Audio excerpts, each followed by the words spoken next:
Hey guys, Not Your Average podcast here again with Sean and Mitch from Beyond Limits, and now with Jordan from Capacity. Fittest man in the city, is that what it is? Yeah, it's fittest in the city, London. Fittest in the city, right there, and we get to train him from afterwards. It's gonna be amazing. It's gonna be great. Try and train. Alright, so we're gonna talk to Jordan about all things Royal Marines, mindset, mental health. But first, let's talk about when you went to the Marines. You were 17 years old. Yeah. What was that like? Dog shit. Sign me up. It was good and bad. There was like more bad than good, obviously. Just joining young, like a lot of people say, it's like a bad idea. Like you'll never do it. Like your body needs to grow. Like you need to be able to do this and that. And like even when I got there, everyone was like that. They were like, when you join before 17 or 17, like it's like 1 in 100 make it. It's just too much for them. They like miss home. They want to go back. They don't have a girlfriend or even like a dog. Some like there was lads in my troop who did join who were young and they went back because like they missed a girlfriend or they missed like pets or something like that and like home.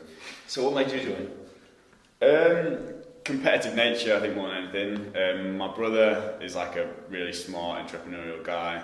Same with my parents, like business owners, like always done their own thing. My sister's like smart and driven and knows what she's doing.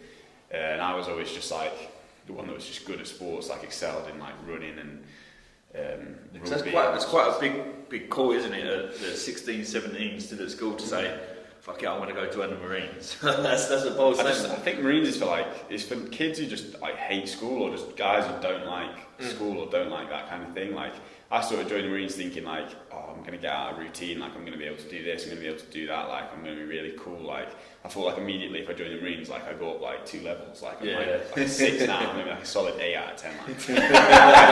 Like always chasing that rating. That's what I mean. So like I've got to be there, and I just thought like, oh, this is gonna be really good. And yeah, it's just like nothing can. I don't think anything can really prepare you for it unless you've either done something similar or unless you've been in before. But yeah, like it's a shock to the system when you get there, especially at a young age. Like I don't miss home. Like I've never really missed home.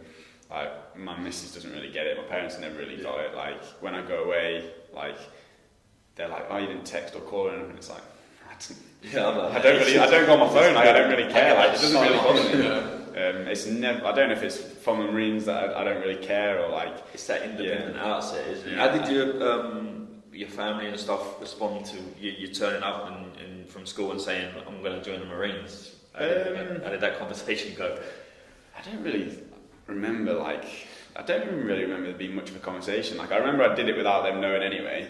And I just went in, signed up at the AFCO, and like got the ball rolling and stuff.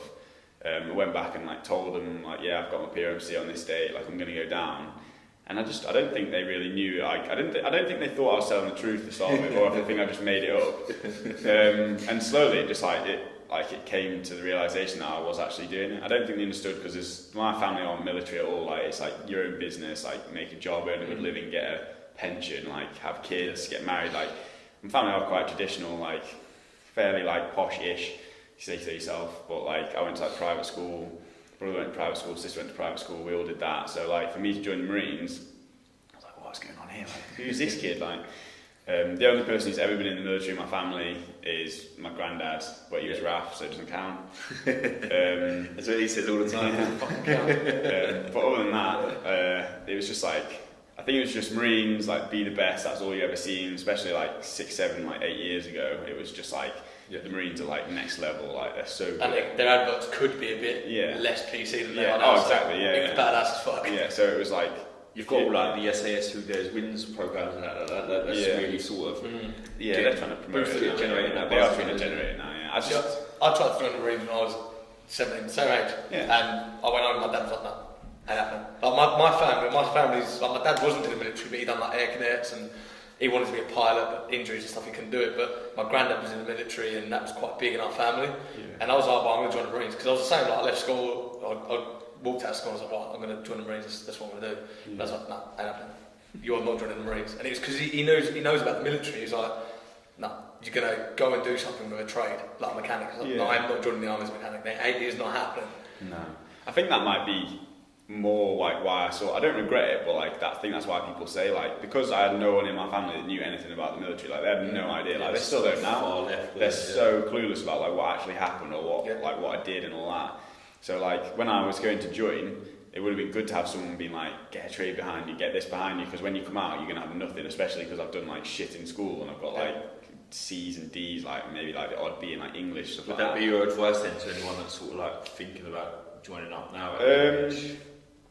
No, but yes at the same time, because like if you want to go do it and you're going to make a career out of it anyway and you're going to enjoy it, then go and enjoy it, and then if you don't, then you've still got time anyway. Because like I've like the same with me, like I joined when I didn't know anything else, I didn't know anything different, so I joined the Marines, and like I'm only 24, like the life experience I gained from being in the Marines for like 6-7 years is like second to none. From if I went to college or sixth form or uni, like my mates like who've been, there's like such a massive scale, like they've gone to uni and they've done really well, they've gone to uni and they work at like Aldi. It's like nothing against Aldi because I really like Aldi, but like it's just like why would you want to do it? Why would you want to spend all that money? Like they're working at Lidl or like Morrison's, like stacking shelves, and they've got like 50 grand's worth of debt. Like I've got no debt whatsoever.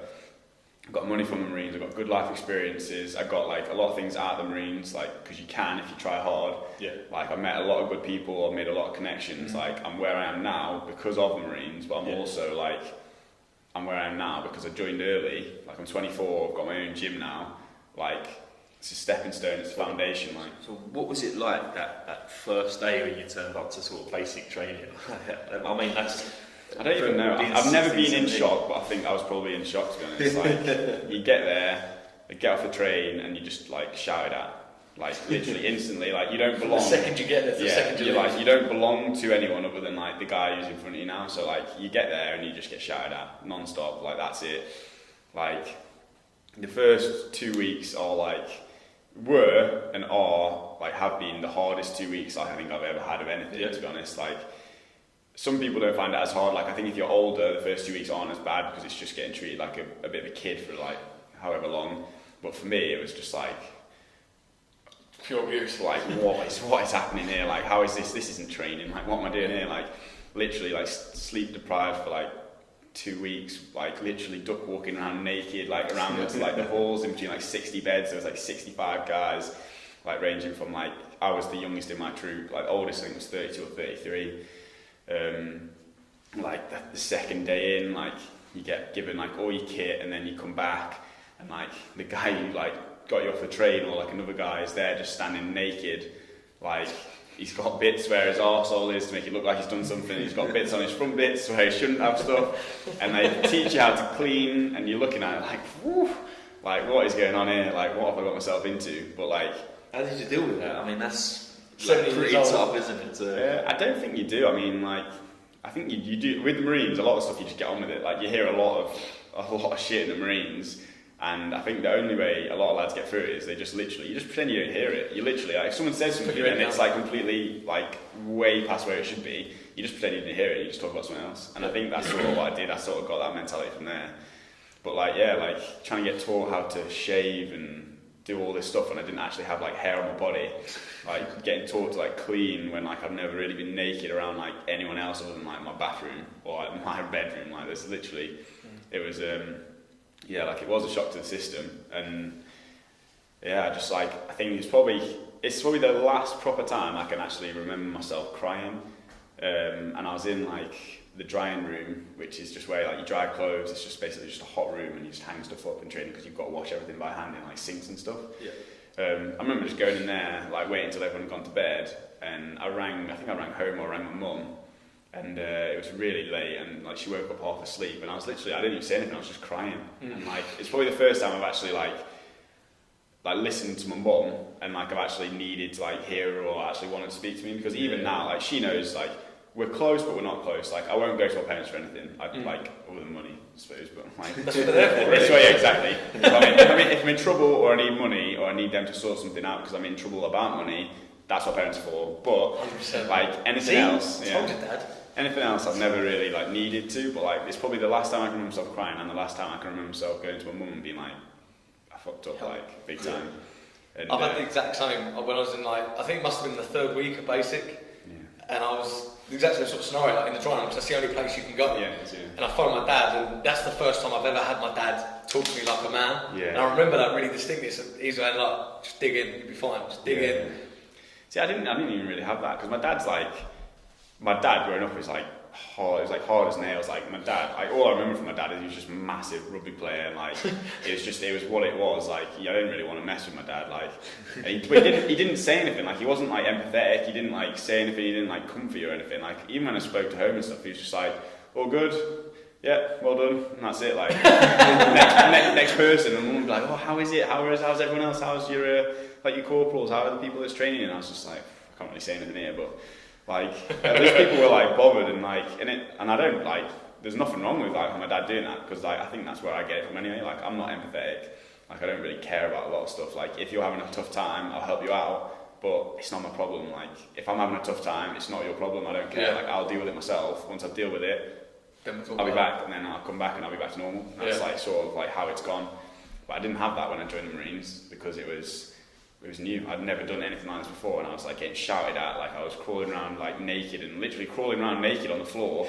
And then as soon as I finished crawling around naked, I have to then clean the floor because it's dirty now, because we've been crawling around on it. And it's like, what? And now it's like 4 o'clock in the morning. I've got to iron my bed sheets, get in bed, and then be up at like 5:30 to get ready. And it's like, as a 17-year-old kid as well. Yeah, it's like, where does this end? What made you stay? What made you just think, fuck this, I'm going back to home where mum cooks and cleans for me? The only thing I can really put it down to is like a competitive-ish nature kind of thing, and I'm not.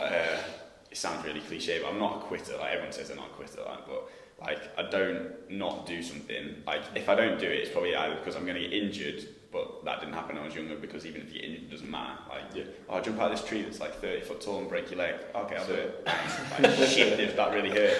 Now at like 24, it's like, oh, jump off this. Ooh, my ankles are a bit sore. Like, I don't think I can do that. But like I just didn't want to quit. I wanted to like, and even though my parents didn't, I think my parents wouldn't have cared if I came home. I don't think they could have given a shit if I came home and didn't do it. But for me, just self-pride. Like if I went home and I didn't do it, I would have had to go back anyway. It probably would have ruined my whole life if I failed Marines training. Like no joke. Like if I failed Marines training, I didn't have like any GCSEs or A levels or anything. I wouldn't have been really let into uni or anything because I didn't have anything. So like if I didn't do the Marines, like I'd given up playing rugby to quite a good level to go in the Marines as well. And like it's like where would I have gone? Like even thinking about it now, I've never really thought about it, but where would I have gone? I literally wouldn't have had anything to do. I imagine being in that place of like wanting to quit, being so far out of your comfort zone and then pushing through it. I imagine like that moment of completing it is something, a feeling that you'll probably never ever forget, and something that you probably, without even realising, subconsciously like developing everything that you do now. Yeah, definitely. Like it has helped with everything. Like I can't deny that. But like I just didn't want to.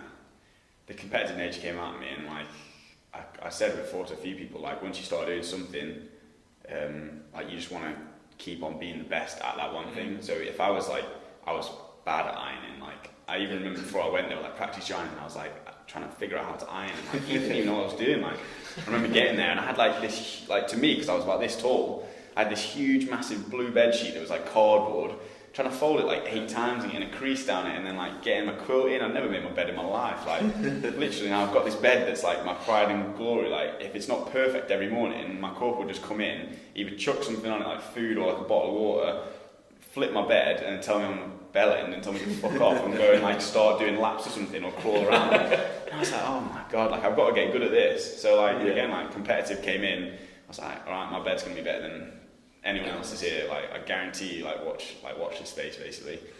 And just like it's the same with everything. Same with fitness. Like if someone's better than me at that, I'm gonna be better than you. Right? Like if you're good at this, at some point I will be better. Yeah. So like, I mean, nowadays it doesn't take as long as it did, but it took me like a few weeks to like get into it. But once you settle in, like you figure out what you're doing, it goes. The only thing with the Marines is like as soon as you get good at it, they change the game, and then you go back to being shit at everything again.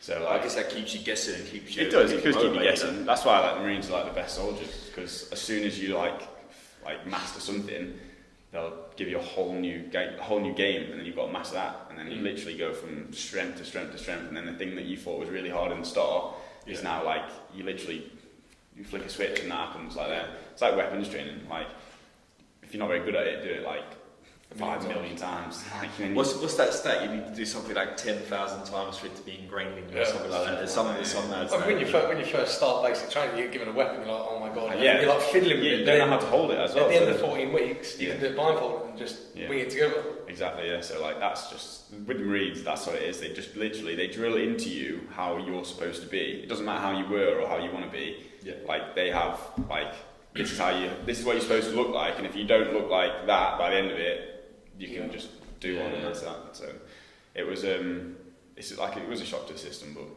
like I say, it's like why I'm here, why I am like how I am now. So during the Marines, you got back into sport, you got back into rugby.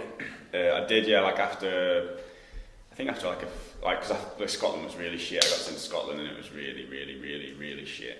It was just cold and wet. And I was on like a Navy camp and everyone cared. Scottish people are fine, just your country shit. Yeah, basically, yeah.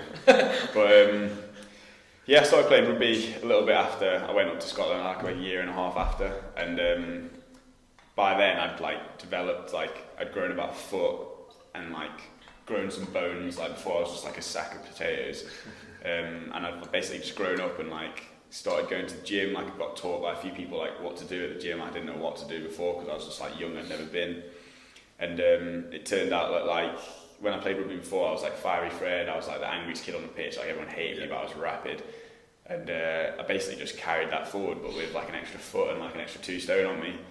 And it just turned out I was fairly like decent at rugby, and I just started playing more and more. And then like it was good. It was a good thing to do. Like there was always good socials. Like the lads in rugby, like you get to know people, got to know more like mates, got to know more people, like I say, and it just was it like a nice little break from like everyday army life? It was it was a good break, but in the Marines, like not a lot of people think it, but like if you play sport whilst you're in the Marines, you just get looked at as a bellend, like because you're supposed to be a Marine, like you're supposed to be this like hard, like made of steel, like bloke who only wants to go and like shoot stuff and like run around with a burger on his back and be like this guy. So as soon as you start like, it's hard. Like your responsibility is when you start like getting rid of them to go and play sport. People are like, "What are you doing? Like you become like tracksuit soldiers." Basically. So like that happened a lot, and that was shit. Like when people think like less of you because you are doing something, but then when you're playing sport, the people that you're playing sport for are like, "Oh, you're doing like a really good thing. Like this is really good. Like you're doing loads, you're helping us out, like you're going to be the face of this, face of that." So it's like 2 completely different scales. You're never going to please everyone. No, you're not going to be able to please anyone, but they should like sort of be on the same level. I thought, like my dad still doesn't understand to this day. Like I was literally getting like fragged from one side because I was getting told I had to go and play rugby. I wasn't even getting asked anymore because I was at a level. I was getting told I've got to be here at this training camp to then play this game. Right. And my boss on the other side is like, why are you asking to go and play rugby? And I was like, I haven't even asked to go and play rugby. Like, if I'm on a team, it gets sent to you, and then you've got to okay it, and I've got to play rugby. Yeah. But then my boss wasn't okaying for me to go play rugby. So now I'm getting called up by like my rugby boss, being like, "What's he done? What have you done?" Like, I'm like, I haven't done anything. Then I've got my boss on this phone, like, "You're not going anywhere." It's like, what? Like, I'm literally stuck in between a rock and a hard place, and I haven't even been told what's going on. Like, am I going away? Am I going on an exercise? Am I going and playing rugby? Like, that's a typical military, isn't it? It was just like no one knew anything. No one like conversated with anyone. I was just stuck in the middle, like apparently being like this shit bloke, and like no one gets that. No one ever spoke to me about it. But like when people are like, "Oh, you're just gonna like swan off and do this, and you're just gonna fuck off and play rugby," and he's like, "Well, no. Like if there's stuff to do here, or there's an exercise to go on, or we're gonna go away, like I'm going away. Like I went on exercise, I went and did the stuff, I went behind the wire, I did all that. It's not my fault that like the rugby coincided with a few things, and if they want me to go and play." And they're going to give me like free stash, I'm going to go away to like America or like Australia, play rugby, or if I'm going to play like at Twickenham against like the army and stuff like that. Like, you don't get remembered for being a soldier, you get remembered for like, like I can be a soldier, but I can also like please other people by playing rugby. Yeah. And like that's the hard thing, because eventually I just sort of wanted to stop playing rugby, because like you're just getting shit from all angles. I had a friend, he done army rugby, and he played against Navy like consistently. And we was on Herrick 14 or 19, one of them two, and he had a team. He was like in charge of the team, and he got a call from Army Rugby, and they said, "You're coming home to play rugby." And the whole unit was like, "What the fuck?" Like, you get a ticket out of this hellhole because. But then like afterwards, we went and watched him a year later, And it's like, mate, you are now, like, that's amazing what you're doing. Like, he was on TV and now he's been picked up by like all these amazing rugby teams to coach and stuff. And it's like, at the time, you just got to take that shit. No one understands that, but like the power of sport in the military is mental. Like you say, they'll fly you out of anywhere. Like if you're stuck on like a ship in the middle of the ocean, they'll send like a helicopter and they'll come and get take you to get a plane back. Like some of the rugby we were playing, like for the Navy, they had like a budget like £250,000 to spend on like kit, supplements, huge, like training coaches, like gym packages, everything. Like it was meant to be a part of. Like I only got to be a part of it once because I got injured, but like when I was a part of it, like you get there, you're given your room, you get given like all this kit, like trackies, like t-shirts, vests, training shorts, playing gear. All your supplements, like you go and pick up like all your supplements at this van, like protein, creatine. They're telling you to do all this. You're getting like nutrition lectures and like mind things, like telling you what kind of state your head should be in before a game and then after a game, how to relax. Like it was mad. Like I hadn't had that from before one level to another. So you was trying to manage that at the same time as being at the same time, like probably one of the biggest things. Like I went back to my unit after playing like under 23s, like combined service and like Navy rugby. And I got back to my unit, and like I was at my unit for a while because rugby season had finished, so I was doing stuff, going on exercise. Like I don't think I was doing anything wrong, and you get put in for like drafts because I'd had like 2 years up, so it came to like my 2-year point where I was getting like, you get to go like where you want to, or you get to pick out what you're doing because I've been at like Fazane for 2 years, like this shithole, finally get to get out. And like I put in for SFSG and I passed all the things, and I got to like SFSG and my admin order came through like to join, and your boss has to agree it and say that you're doing it. And like without even knowing this, before I'd even seen that I had like the joining order, my boss had gone and rejected it, saying I'm not ready to go to SFSG because I wasn't like, I hadn't done enough soldiering. And I was like, you fucking kidding? Like you've literally like his name was Lieutenant Back, so if you're watching, I fucking hate you, literally. Lieutenant Back at the time, he was a bellend. But you get people like in the army, like they're so jealous of what you're doing that they're going to try and ruin your career because they couldn't do what you're doing. Like this guy is, like I had it in the military as well. Like they're so jealous of what we're all doing now because it's a completely different military now. Yeah. Like we were going on tour, coming back with loads of money, we were doing stuff. Yeah. We were going on holidays, and like, well, I never had that when I was anyway. So, well, shit bust. Like. No, but he was like a young officer, like he was just out of the box. Like I'd been passed out longer than him, and like for him, he came in and said like, I haven't been, because I hadn't been there when he'd come in because I was playing rugby, and then I came in and I'd only done like 4 months under his command. He was like, no, you're not ready to go to SFSG, and I was like, what?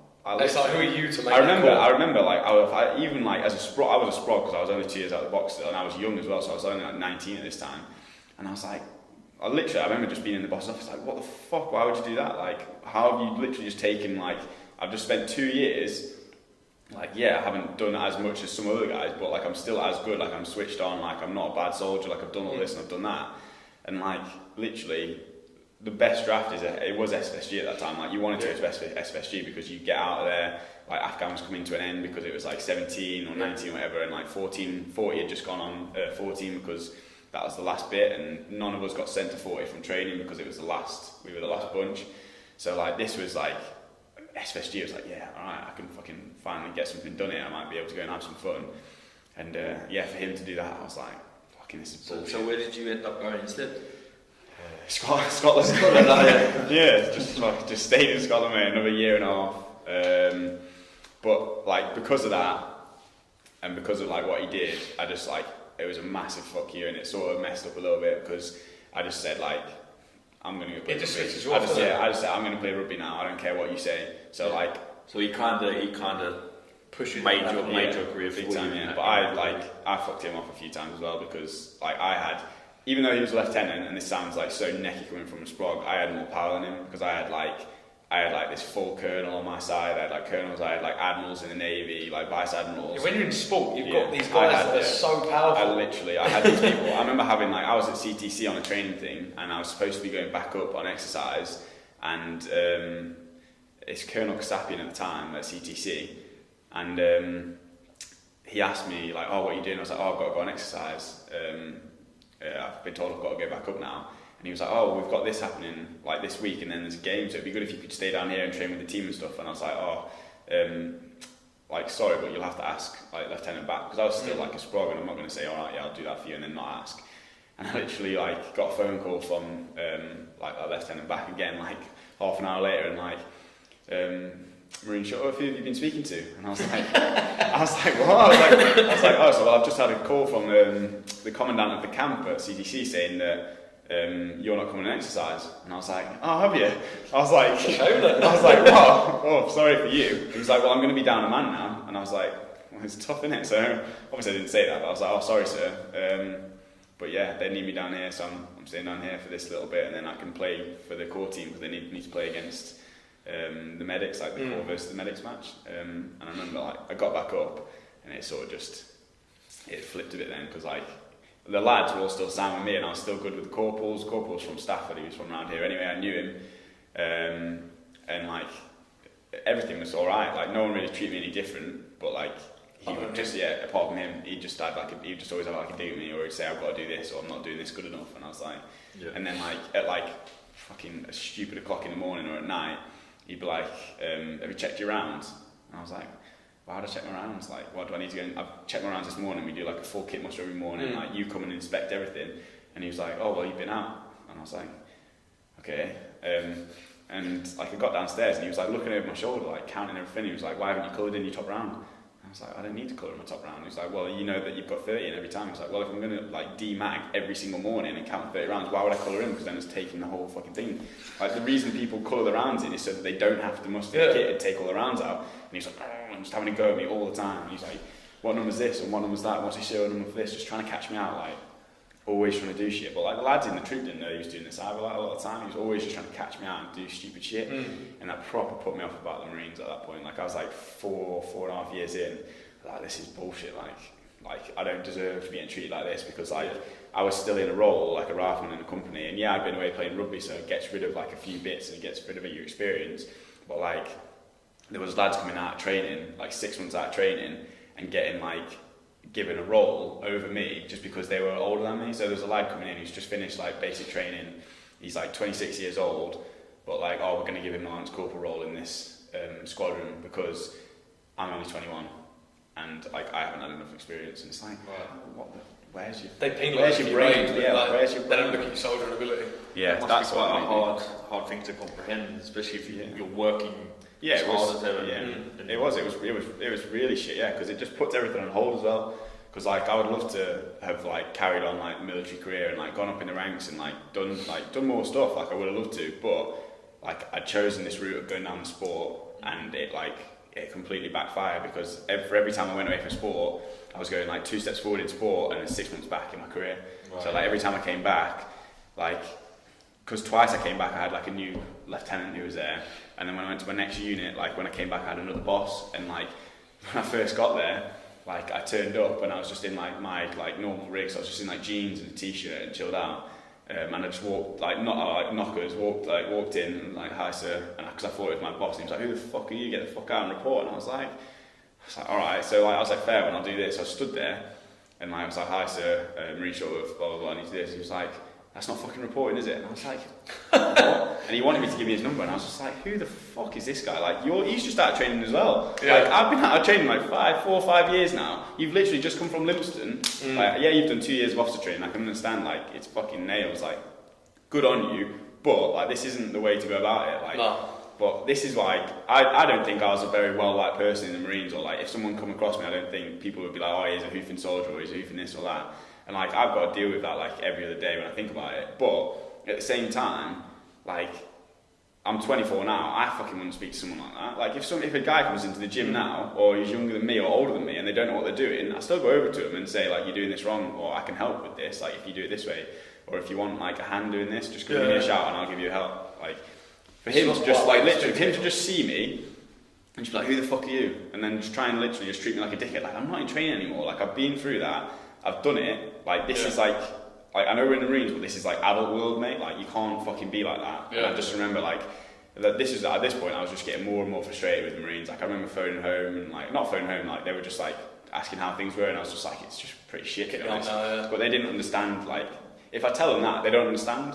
They're like, oh, well, everyone's got bad bosses, you've just got to deal with them. And I was like, it's not the same here. Like, you live with him. Like, I live with him every day. Like, I've got to wake up to him every day, and he's been like this. And he doesn't know me, he doesn't want to get to know me, and he couldn't give a shit. So I was just like, I just started losing it. Yeah. So what did you do? Just focus on the rugby side? Yeah, so I've just I just immaturely, I just got the powers that be to get me redrafted somewhere. So I ended up because Scotland was just a shit show and I was there for too long. I hated it. I was living in Cornwall at the time, right. So it's literally, I think I was driving 702 miles home to get home. Every time I wanted to get home, which the boss still took the piss because every time we did anything, he'd make me stay latest. And then he'd make me come back earlier. So imagine if the lads got given a long weekend and they all got told they could leave Thursday afternoon, I'd be there till Thursday night cleaning weapons or making sure everyone had gone to then leave, not get home till if I drove through the night, which was a fucking stupid thing sometimes because I nearly died about 1 million times. If I got home Friday early hours, I would then be so tired that I couldn't do anything. I was gone that whole Friday. Saturday I might get a day. I'd go surfing.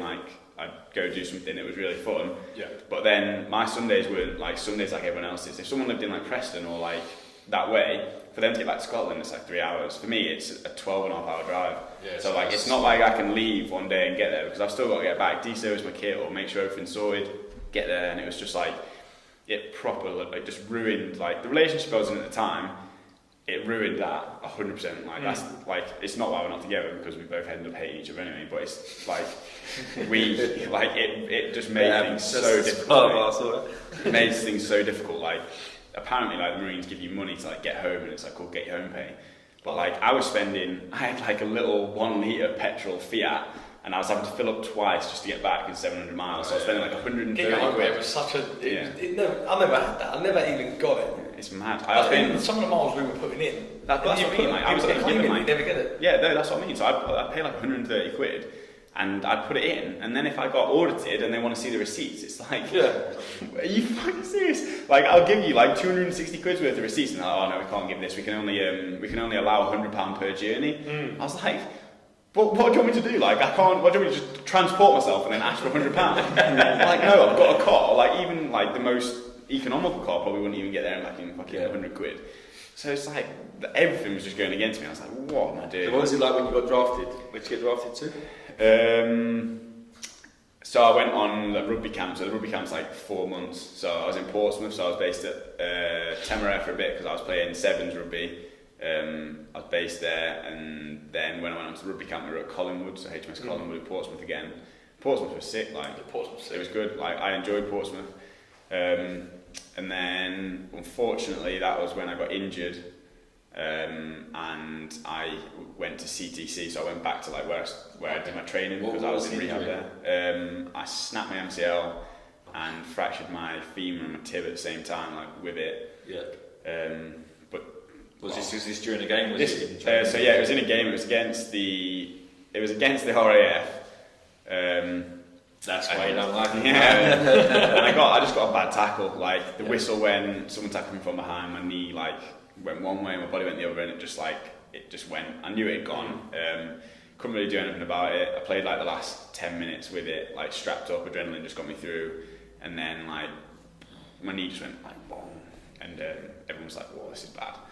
I remember going to the hospital the next day and getting getting a scan, getting things done. But at this point, I wouldn't say I was needed, but they needed me to play the next game, so they were literally doing everything they could to get me on the pitch against the army. And I remember my family were coming to watch that game. I said to my dad, my knee feels like it's hanging off, and at this point I found out it pretty much was. I had no ligament left. And I said, every time I try and kick the ball, I feel my knee's flopping because there's nothing holding onto it. And I was I can barely run. Every time I run, it feels my knee's jiggling around and stuff. And he was you just got to get through it because that's what my dad's like. He's if they need you to play, you got to play. Same like what you were saying, you just got to get with it. Fucking, if you need to tape it up 10 times. So I literally walked on the pitch and my knee was just a figure of 8 of tape around everywhere, holding my knee together literally. And I remember finishing that game and I got sent to CTC, so the Commander Training Centre. They did more MRIs and everything, and the MRI came back, and the doctor at the time was just a Navy doctor, looked at it and he was just yeah, there's nothing wrong with it. It just looks like there's a bit of swelling around the knee. We'll just have to rehab it, and eventually you'll get back. So he put me on a program, and I was supposed to be squatting and strengthening my knee and stuff, and I was literally when I did it, I was getting out of bed and my knee would collapse underneath me because I couldn't use my knee, nothing was happening. I'd be walking around camping boots and rig, and I'd like step off a curb and my knee wouldn't be there, so I'd just fall over. Like, so I went back to the sick bay, and I was like, seriously, like something isn't right. Like it might be bad, but I can't. Like it's like to everyone that was on camp who knew me, they thought, oh, he's just trying to get out of work again. But I was like, honestly, like, I can't do what you're asking me to do because my knee isn't working. And at this point, because it's the military, like 6 months have gone by now. Because the military, it's like, oh yeah, we'll get you this, and then like 4 years later, it's like, oh yeah, are you still ill? Yeah. Oh, we didn't know. So fucking cheers. So like my parents are fairly well off. They had a bit of money to spare. I say spare, just money, and you're a kid, you have to spend it. So so basically, they sent me to a private hospital in Exeter, which was where I was based anyway. They just paid me to go and get like an NHS doctor to tell me what was wrong. So I went for an MRI. He was like he played with my knee, and he was like, they put like your knee like that, and they'll like hold your ankle and your knee, and then they'll try and twist it, because you should have enough like laxity in your ligaments to have a little bit. And he literally, like, imagine like this was my knee. He like held that, and this isn't supposed to move. And my knee just went, because there was nothing like holding my knee together. And he was like, oh, that's not supposed to happen, because like obviously the ligament down the side of your knee, it had just gone. So like when we had that MRI back, he was like, yeah, you've literally like snapped. It's completely gone. Like you've got no MCL left. So I was like, oh, that's not good. So that meant zero rugby. How long was you? So it meant that from me speaking to him that day about my MRI, the next day I went in for surgery straight away. And he I had basically just had like a full MCL reconstruction, basically like a full knee reconstruction at like the age of 22. How did that like mentally affect you? Because obviously like you come through basic training, you was Marine, you loved your job, then you went and you sort of put all your eggs into the rugby, and now all of a sudden this injury is going to take the rugby away from you. How did you manage that? I just didn't really, to be honest, mate. Like a lot of people, if people listen to this that I was in the Marines with, and they remember like those years where I was just like secluded, like I was just on my own. I didn't really want to do anything. Like everyone thought I was just a dickhead. Like no one really got on with me because like I was a certain way, because like I'd gone from like wanting to join the Marines, getting sent somewhere I didn't want to be sent, getting a draft I didn't want to get, and then not getting a draft I wanted, to then going away and doing my own thing and getting injured and then still not having what I wanted. Like I pretty much gave up, to be honest. I imagine like your whole world must have, at that point must have felt like you've. And to be honest, that's like the reason. Like I wasn't very like mentally strong. I didn't really have anything about me at that point because I was still like a young spunker kind of thing. Like, but like it's the reason I didn't get better. Like throughout my rehab. Everyone was like, oh, he's just faking it, like there's nothing wrong with him now, like he's better, he's had his operation, like his knee's been put back together, like he's all better. So everyone was just like, oh, he's just faking it, he doesn't want to go back to work, because this is just like what they've had about me. But like I still get pain in my knee now, like my knee's still fucked now, I'm not going to deny that. Like I still do crazy shit and I go and do stuff now, but there's a lot of things I still can't do that people will never see me do. Like on my Instagram, people won't see me running. Like I can run, it fucking hurts, I don't run, right? Like they won't see me running. I don't do a lot of plyo stuff. I don't do a lot of like heavy impact stuff because my knee fucking wrecks. Like I haven't played rugby in like well over like 4 years or 3 years. And rugby's probably the only thing I was good at and wanted to do. So for me, like that should hit home for the people who like doubted it the first time. Like the fact that I haven't played rugby is like a big deal. Like I'm not putting it on. Well, at the end of the day, you literally changed your whole career path to go into rugby, and then all of a sudden it's snatched away from you. Yeah, exactly. So like we get onto like another ridiculous point as well. So like whilst I was injured, like the Marines fucked up. It was just normal, like waiting for an operation in the Marines doesn't happen, all this blah blah blah. So there's loads of shit I could go into, but I won't. But basically, from my knee being fucked and getting it fixed and doing all that and the rehab, like it was slow. It didn't really work very well. I had to go in. I had to have like a couple of other operations to like re-go in and fix things that they hadn't done properly. But then in between that time, I got redrafted from my job that I was in at CTC, which was just like chilled out, into like something called terminally troop at 40. But at the time, that terminally troop at 40 were getting basically put back into work. Like there was no more rehab troop because they thought it was just a joke, like lads are just taking the piss. So I was going into this rehab troop, which was just purely for rehab, But whilst I was going, it was turning into like, there's no more rehab troop, you've got to go back to work. So I was going from a job where I was like getting time to do rehab to go into a job where apparently you get more time, and then I got there and I had no time. No time to do rehab or anything. The boss there, it's just like a recurring theme, the boss there hated me. Like, absolutely hated me. His name's Miles Hall, everybody hates him. He was telling lads with like severe PTSD there was nothing wrong with them.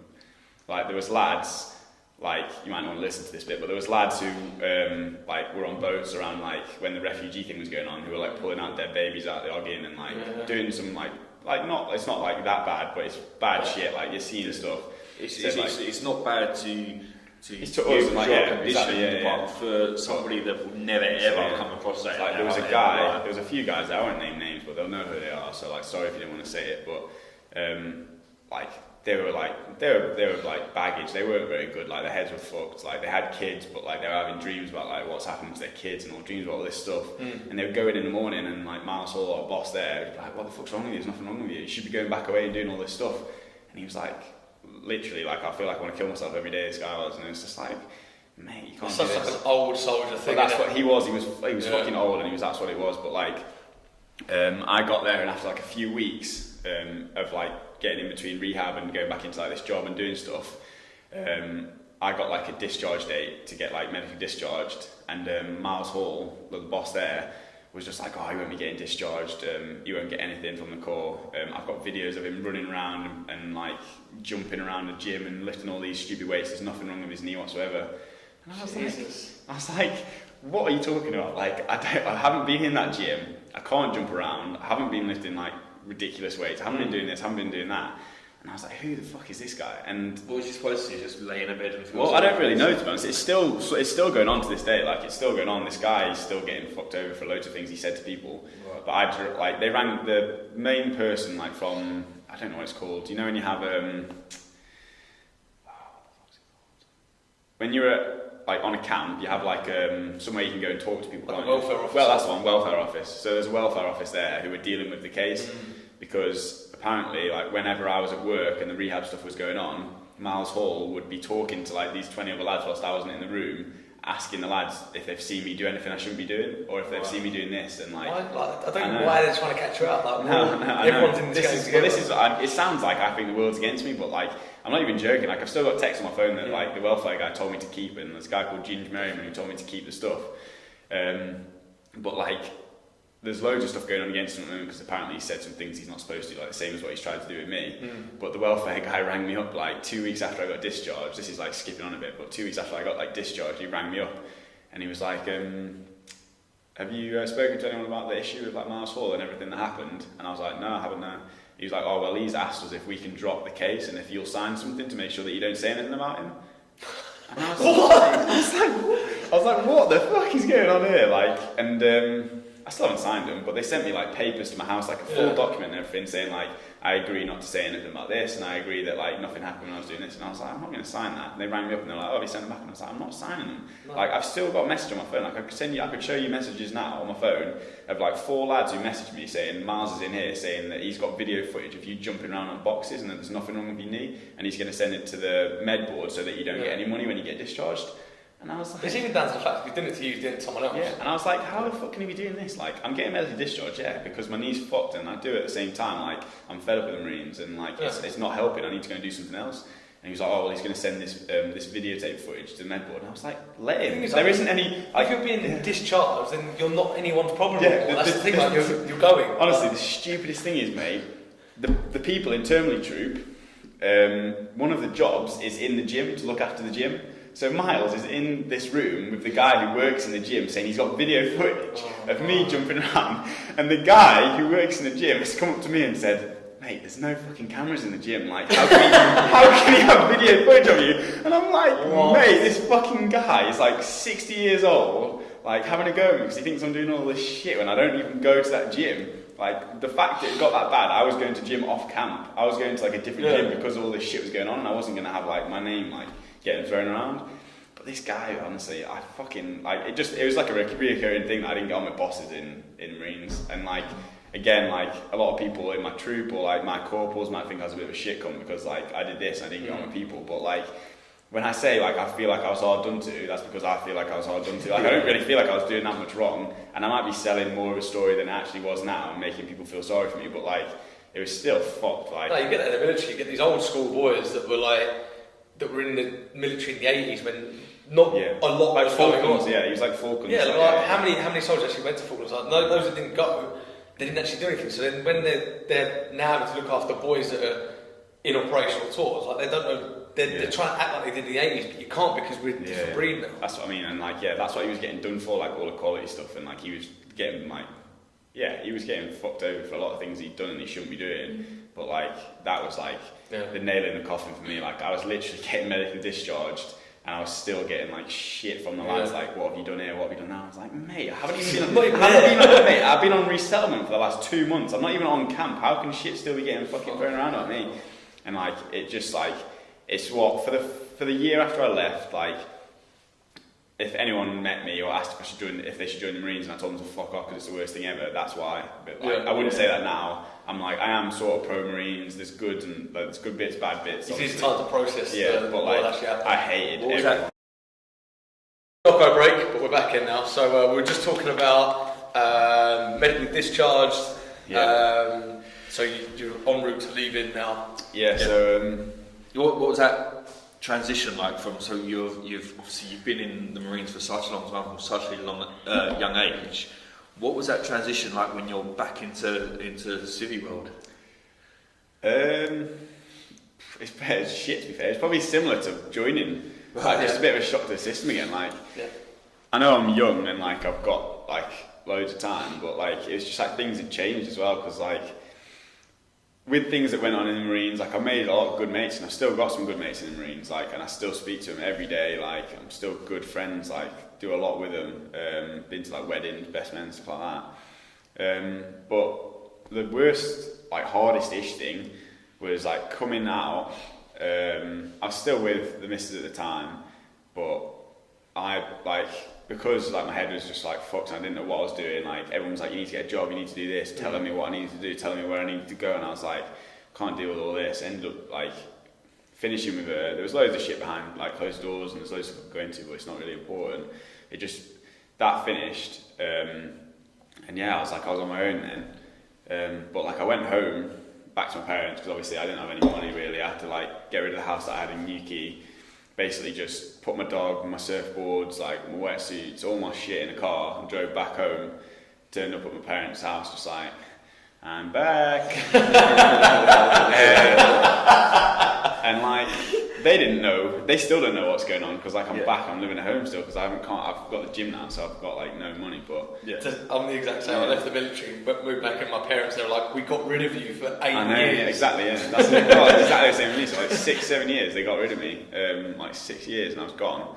But I came back home thinking like, oh, hopefully I'll just go back to normal and stuff. But like, I've literally got no mates. Like any mates I have are either in the Marines, have been in the Marines and are doing stuff now themselves and haven't got time to like come see me or do anything. And the mates that I had before I was in the Marines, obviously I was like 16, like they're at uni or they've gone away and done something, or like, they're finding themselves like on that gap year. Like I just didn't know, like it was as if my life was just going like spiraling, like literally.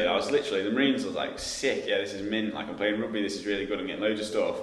Oh shit, now I'm injured, like oh shit, now everyone hates me, oh shit, now I've got like, not in the Marines, I've got no money, no job, no qualifications, and I've got no mates. How do you deal with that? I mean, that's like such a, it's like for anyone watching, it's like the life you're living right now. Imagine I just picked you up, took you out of that life and put you back into a different life. It's like, how do you even get your head around that? It's weird to explain it, because like you're alive, you're living, and you're in the civilian world because you go out drinking and you do all the normal stuff. But when you leave the military, you feel like your life's been on pause for how long you've been in the military. You get out, what is this weird world? I don't even, like, I still couldn't really tell you now, to be honest. I mean, I took like little bits of work wherever I could, and did like what I needed to do just to get by. I was PTing for a bit because I was in the Marines. People just think like you're fit and you know what you're talking about. So I did manage to make a little bit of money, just like PT here and there and stuff.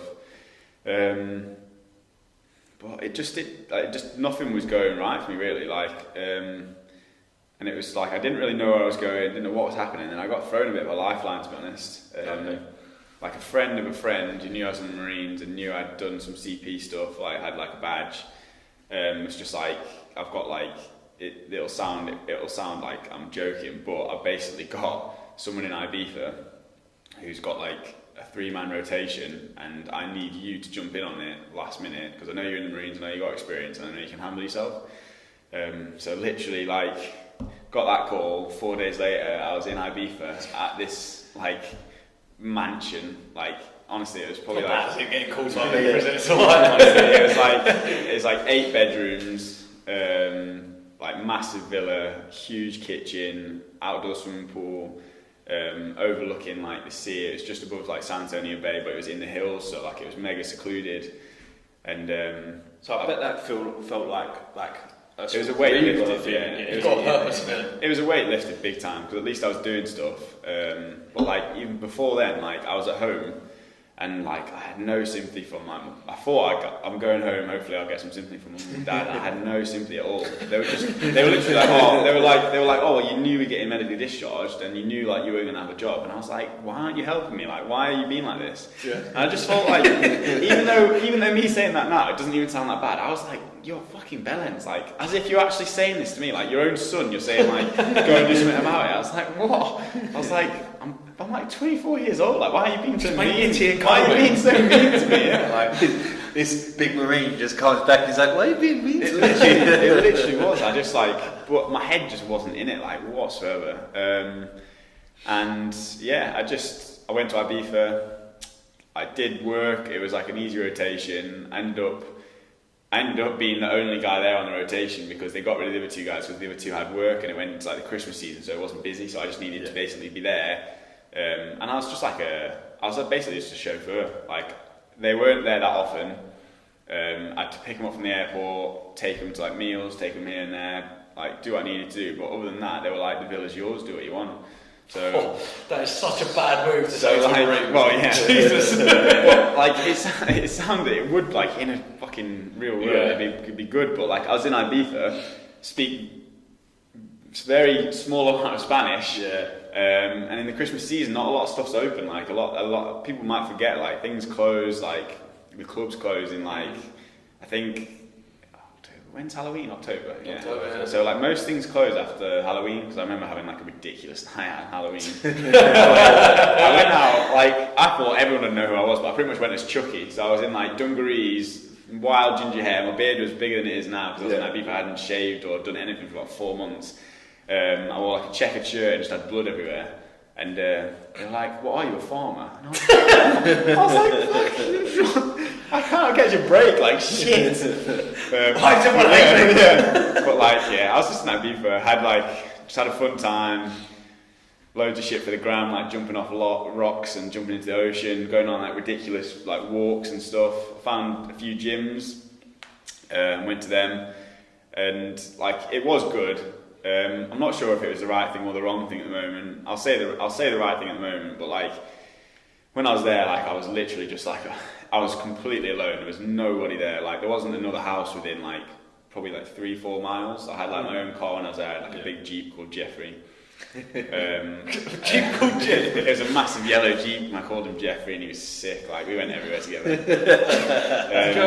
So you split up your missus, you found a new boyfriend called Jeff. Yeah. Well, saying that, this is like 8-9 months after I broke up with my ex. And like obviously in between then, like I've like been around, done some other stuff. But I went to Ibiza, and I was in Ibiza for a while. And whilst I was there, I was speaking to a girl back home who is now like my girlfriend and owner of the gym with me. But basically, I was speaking to her because I knew her from IPT at the gym that she was at, but I never saw her. And I slid into her DMs in a really in a bad way. Though it was like some stupid shit about Jeffrey. I should have done. It would have been better than I did at the moment. But yeah, how bad was the chat like? It was terrible. I was like, I think it was something like. what is a girl like you doing around here or something like that. It was like wow. I'll get up and walk out the door like now. It was like really bad. We've got to get a screenshot now for the podcast. Well, she's downstairs, like she's here now, we're still together. So it works, like the dodgy ones work. Yeah, so like literally, as like spontaneous as it is, like all credit to her, I literally said like, I'm in the villa, I had like a 4-day rotation where it was free and I had the villa to myself and I cleared it with the owners and I just said, like, can I have someone around because she's like, oh, I've got like a week off work, and this is before I asked him that, but I said like, oh, you should come out to the villa, thinking like no girl's gonna be like, yeah, but like I thought like, he said no, I'll just ask. I'll ask her like, oh, it looks nice, it looks like I'm saying like, oh, come out, I'm not scared or anything like that. Did you pretend the villa's yours? No, I didn't. I made it out to be better than it was, but like I told her and. I literally was like, oh, you should come out if you're not doing anything. Like, I'll take you out and Jeffrey. Like, she knew Jeffrey was a good man. She was a good mate. But, I was like, yeah, my Jeffrey. So I was like, yeah, we'll go out. Like, we can do stuff. It'll be better than you being stuck at home in this shit English weather because it was still really nice in Ibiza at that time. Like, Ibiza's mint, like my favourite place. But literally, yeah, she was like, oh yeah, I'll come out. And then like a day later, she like booked her flights and she was like, come in. I was like, what? Jesus. I was like, shit. So I cleared it with I knew it'd be okay because they're sound, but like I cleared it with everyone. I went and picked her up in the airport, and in Jeffrey. Yeah, Jeffrey. Yeah, she was impressed with Jeffrey's. Yeah. It was all good. Like it went really well. Like she was at the airport, she didn't know what was going on. Like obviously she was just I just told her to look out for a massive yellow Jeep. So like she was just standing around looking for a yellow Jeep. Massive ginger guy and a massive basically. Jeep, yeah. Like yeah, she got like I'd seen her and she's a lot taller than I thought, like in real life than I thought she was. But like it wasn't really awkward. She got in the car and she like just looked at me and she was like, honestly, the look on her face, if I could have had a picture, she just seen me, my beard was probably like down here. Like I hadn't touched my face, so like I had like, you know when your hair goes all the way up to your eyes, yeah. Like I'm pretty much like that now. Crispy beard. But like I was literally just this hair everywhere. I hadn't trimmed anything. Like my hair was ridiculous. I didn't have long hair at the time, but I had like just scraggly short hair after the Marine, so it was just growing out. So I just looked like a hobo. And I can't actually remember what she said when she got in the car, and she was just like, oh, your beard's bigger than I thought it was going to be. Like, something like that. I was like, oh, cheers. Like, credit to her for hanging in there. Yeah, she did. She proper hung in. Obviously, I'm a fine wine, so... I look about 40 and I'm only 24, so... But that's looking back, that's like quite a significant It was, yeah. And by the sounds of it, the CP, because like, as random as it was, it kind of defined, it got you out of the slump and dragged you back into the real world. Yeah, it's like, it did, but then, like, I came back from Ibiza, like, after Christmas, and it just went like, just like shit. Back in the same boat. Yeah, went back in, had no job. Like, if you've been in CP, you know that it's not like 100% constant work. So, you know, you've got like times off and then times on, times off. And I think I waited like 2 months, because I made some good money from Ibiza. Like, I was making good money. Like, I was on like a fair few quid like each month, and they were paying me for this. I wasn't spending any money because they were like buying all the shopping and giving me money for everything. And that was all good. I came home and like just stupidly, I just thought, oh, I've got all this money, I'm just going to chill out. I went and like, I just did stupid things, went out and bought stupid stuff. Like I was trying to impress Soph, so like I was taking on like stupid holidays that I couldn't afford because I had no money. And I spent like 2 months just not working, thinking like, oh, I'm like this baller. And just like drained it, because I think that was more of my blowout. I think like Ibiza wasn't really my blowout. I think that was my blowout. Getting back with some money in your pocket. Yeah. And I had this money and I was buying like Hugo Boss suits, I was buying like watches. We went to like Nice and Cannes, like ridiculously expensive places. Like I bought like, we were in like a 5-star hotel overlooking like the sea in Cannes. It was like a grand a night hotel. Like Soph doesn't know that, she does now. How great is that for you? Like you look back at it and that money could have been better spent and stuff like that, but you've been in the Marines since you were 17, and then you've come out, you've never had that childhood. You've gone to Ibiza, and all of a sudden you've got a bit of money around you. Why not go to the fuck you want to do and blow your money and have a good time? And I get that, and it's like that's coming from someone who's got like a sensible head, but I needed someone with a sensible head to tell me like stop spending money and like stop being an idiot, basically. Always heard something like that. because I got to like. I wish my business partner was like that, because I'm not like that. So I'm lucky. Soph's like that. Soph's like that now. So whenever I'm like, let's go and buy like 12 assault bikes and like this will be mint, she's like, no, why the fuck would we do that, Jordan? I'm like, so that's our problem, is we're both like that. We're both like, let's go get 12 assault bikes. Yeah, why don't we go get 12? What wouldn't we do? We've got no money left. Oh, great. Okay. We've got nowhere to put them or store them. Fuck it, we're flying somewhere. Let's just get them. No, I've done the exact same as you. I got back from my first tour of Afghan and then paid for me and my girlfriend at the time to go to America and drive from Vegas to Orlando. Spunked all my tour money, went on tour again, and then got redundancy money at the same time. So this massive, I was looking at my account like, oh my god, I'm so goddamn rich. And I went to Vietnam and I've done all this cool shit, and I started the company, and I was meant to go to uni, but I'm balling, I don't need to go to university. It's not that, and then I started the company, I'm like, fuck, I've got the money. Exactly, yeah, that's the thing. So like, I think I got to like Feb, after I'd done all this shit, I think it was like Feb, March time, and like another CP gig came up, and like it was a good steady one, like it was a few months. The guy who took me on was like, he's a good mate now, to be fair, like if I can help him out wherever I can, like I'm trying to, like I can't really do a lot at the moment, but I'm trying to help him out. But it was, the only thing was, it was nights, and I'd never ever been on nights before.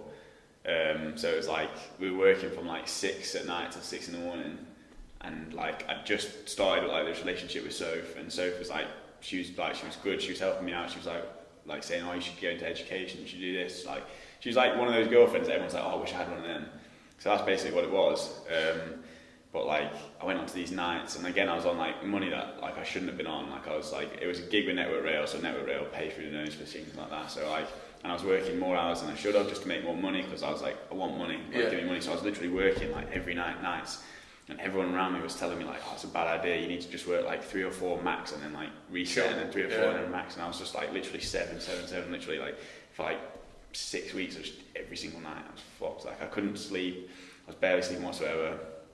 But I think that's that military attitude though. Yeah. Like there's 7 days to work, why wouldn't you just take all of it that you can? It's been ingrained, isn't it, into you, hasn't it, from the age of 16. So. And again, like I needed someone there to like tell me, but like Sophie at this point was telling me, and she was like it was getting like, not dark, but it was getting shit, because like she was like, I don't like who you are at the moment, I don't like how this is going and all this. So then I was like no sleep, like my head was fucking me up, like I was trying to work and make money, but at the same time like I knew that like if I kept on going, like Soph was going to leave me, and I didn't want Soph to leave me, even though it sounds harsh now, but if Soph left, like it wouldn't have been the worst thing. Like I'll say that because I know I'm not going to leave Soph, I'll stay with Soph because obviously we've got this. But like if I'd have known like now and I was as confident, I would have just been like, what the fuck are you doing? But like my head was just going like full circle, and I was just like, no, I've got to do this, I've got to work more and more. And then I was pissing Soph off, and it got to the point where like me and Soph were just arguing like every single night, like no matter what, like even though just the stupidest things, like I was just a bellend, like and I can say that now, I've told her like I've apologised for everything, like and it'll never be okay, but like I just made like her life hell for honestly like a good 3 or 4 months probably. And like I don't know how she stuck around or why she stuck around. Like she didn't, like she said like we like broke up like a few times in between, like people don't really know, but like there were some dark times. That's one of the things with this kind of mental health side of things, is like what Soph essentially was is you what I find is like I've been in situations where like everything's going wrong, and I'm like I'll embed myself into work and think that's going to be a solution. Yeah. But then you end up causing these arguments and bouncing your frustration off of your partner. Yeah. When in reality you're actually talking to yourself. Yeah. But you're just taking and the fact that she stuck by you and helped you and nurtured you through it, like says volumes about her, isn't it? And that's the thing that like people still don't know about it. Like Lee, if Lee listens to this, like Lee will have no idea. But like whilst I had this gig and I was still trying to like juggle like my whole life, like eventually when it finished, like literally I was fucking getting so annoyed sometimes that I would argue, and I would put my hand through like my bedroom wall a few times. I'm never like, if you've ever punched through plasterboard like and paint and everything, you'll know that it's not done easily. And I didn't even feel like my fist went through it sometimes. Like it was literally, I was so angry, like I was just tearing the place apart, like and obviously for Soph again, it's shit for her. Like I don't think the reason why the mental health thing's like big is because it's not as much my like part, it's like Soph. Like I don't want like chicks of like bootnecks I know who will have had a lot tougher time than Soph, because there's nothing really wrong with me, But like the guys who've been and done the shit and seen the shit like Dean and that in the UK bootnecks, like the stuff they have to go through and the stuff they've got in their heads and like what they've dealt with, like people should know more and how to handle it. So like 100%. Eventually when I finished things, like literally it was like, have you seen a Hot Fuzz, like when they're on that table, it's like the greater good. Like, we just left off talking about that it was just getting too much, and I can resonate with that quite well. I was with a girl and we had so many issues, but the issues were me, and I didn't realise that, and I was putting myself through so much shit and doing stuff that's not me, and I didn't realise that was that case until I actually got sat down and said, "You're being a dick." Yeah, I think that is like that's probably the hardest bits for me, because obviously no one likes admitting to like failure or admitting that you're the problem, and like having them sit down, like the fact that I don't think my parents have ever sat me around a table before, like my missus was there as well, I was like, fucking hell, something's wrong here, and like they were like but like when I look, like I can laugh and joke about it now, but like when I was going through it, like there was times like I just didn't want to be like alive in the slightest, but like I didn't even think about talking to anyone, like I'd be on the phone to my missus, like to Soph, being like, I don't want to be here anymore, like I don't enjoy it, like I'm literally working and I hate my job, like I don't want to do it, I'm not good at anything else, so like I can't make money, like the only thing I'm good at, I can't really do it, which was rugby at this point, because like I was just going through like mega rugby blues, I wanted to start playing rugby again. So like the things that obviously Soph had to put up with, me ringing her like when I was like driving, saying like I'm just going to drive into someone and like that's it, and she's like trying to talk me out and stuff. Like all that shit that like no one talks about, that lads go through all the time. Like the fact with UK bootnecks is like, as much as anyone thinks that like, oh, you've only got like 3,000 followers on Instagram, or you've only got like this many, the amount of people that like we've had speak to us and be like, I'm glad like this is happening, like people like ex-squaddies, ex-bootnecks, anything, like if you haven't gone through it, like good for you. If you have, like you're not you're not the first, like you just need to. It's even down to like comparing stories. I've got a friend who actually lives up here, and I'm not going to mention his name, but he went through hell when he left the military, but his biggest thing was he was going through hell mentally, but he was having a go at himself because like he'd done tours, but nothing ever happened, sort of thing. Like you can go on tour and never fire a weapon, you can go on tour and never see anything, and that was less. He's like, I shouldn't feel the way I feel. I'm like, I don't get it. It's almost like you feel like you don't deserve to. Like an underachiever. Yeah. Like I got that as well though, because like I joined them. I literally like people say this to me all the time, because like people think I'm older than I am, and they assume like I've done something. You guys might have as well, because like it's not like you know me 100% well, but like I joined the Marines young because things were kicking off, and like I was like, fucking hell, like I just want to go. It sounds stupid, but like I was like, I just want to go kill someone, like I want to go do this, like that's like the reason I joined the Marines was to go and do that. Like, as a young boy, that's kind of what we like. But like I wanted to go do that. So like from the start of leaving the Marines, like from passing out, it was just like it was almost like it was a slippery slope, and I just didn't see it going down as far as it did, because like I knew that if I'd have passed training first time, that I would get a chance to go to one of the units that were going to Afghan. Yeah. So like I knew that I either had to go to like 42 or 40, both down south, both of them were going to be going to Afghan either this time or for the last one. And like I remember just thinking like, I was only 17, but like I got sent up to fast lane, I was like, fucking hell, this is it, like I'm not going to get to go. And then like the 2 years came and 14 had gone, and I think like they were just finishing off, either they were going on 17 or if 17 was going to happen. And the rest was just like the RAF going and picking up vehicles, picking up shit, medical supplies, all that, clearing out. And I just remember thinking like, we were watching, like, I remember just watching the news and like Syria was like, people going on about Syria, people going on about like Africa and all that stuff. It was all we'd like, because we were always on contingency up there as well, so they were always like, oh lads, you might go do this, you might go do that, and like we were buzzing, like we were all young, but like it never happened. So like the like you always think like you're failing, and especially because I didn't get to go and do anything, I didn't get to go and see the things that other people got to go and see. I don't have the excuse that like Dean and like the other lads have, like fucking hell you got blown up, like fucking hell you got shot at, fucking hell like you shot someone. Like I don't have like the mental thing or something wrong with me to be like, oh, I've been through something bad. So like for when I came out and people thinking like, oh, there's nothing wrong with you, I'd be telling myself like, well, there's nothing wrong with you, like you haven't done anything, like you're just being a pussy. Like that was literally my biggest problem that Soph was trying to get out of me. Like you need to stop thinking that like you're allowed to be okay. Like the fact that you didn't go and you were so hyped up to go is like just like as hard as someone who did go. You kind of climb that roller coaster of all the training, all of that to get like you're gonna go, and then I say it's like fucking like 9 months, literally fucking shooting things all the time, and like thinking like hopefully I'm gonna get to do this at some point. Like hopefully I'm gonna get to go away and like do something good and come back to like Stone or like come back to my town where I'm from and be like, yeah, fucking like I went away and I did what needed to be done so that you guys can like sleep at night, like as stupid as it sounds, like that was what I wanted to do. So like my whole career was wanting to do that, and I think as soon as I realised that Afghan had finished and there was no chance I was going away and nothing was kicking off, there was not a chance we were going to go to Syria because fucking no one's as stupid, even like politicians are stupid, they're not that stupid.